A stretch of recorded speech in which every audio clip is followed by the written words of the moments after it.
Проект парка будущих поколений «Сахат-Z» консорциума архитектурной мастерской «Атриум» и якутской компании «Восток Плюс» вошел в шорт-лист Международного архитектурного фестиваля. Это одна из самых крупнейших профессиональных наград в мире. Подробности в материале нашего корреспондента Юрия Осипова.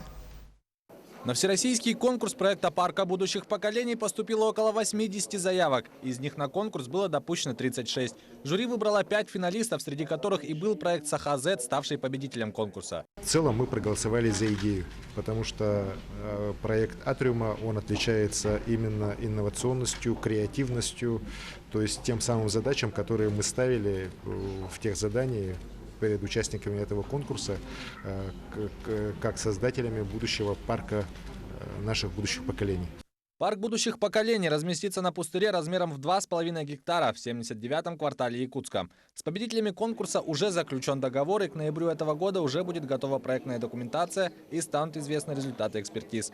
На территории этого квартала ранее существовала ветеринарная лаборатория, которая, значит, осуществляла там опыты с сибирь-язвенными такими животными. Было опасение, что это вообще на этой территории нельзя ничего строить.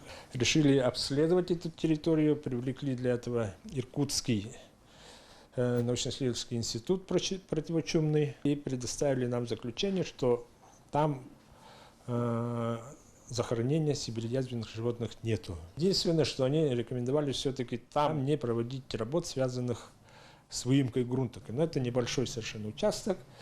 Вот это вот они учитывают в этом проекте, этот участок, тут он как бы остается под площадкой бетонной.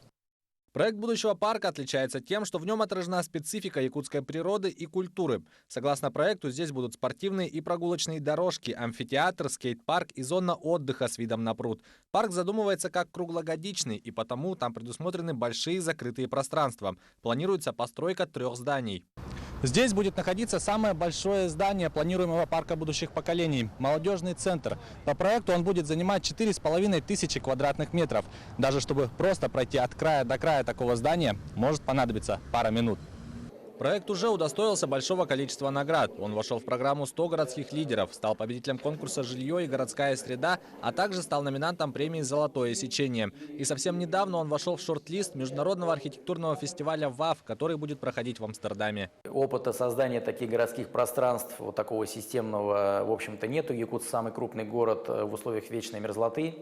Вот, так сказать, проект был очень качественно проработан с точки зрения ландшафтных и функциональных решений, и архитектурных решений, и мы, конечно, были уверены, что он пройдет. Фестиваль проводится ежегодно с 2008 года. Победители станут известны в декабре этого года.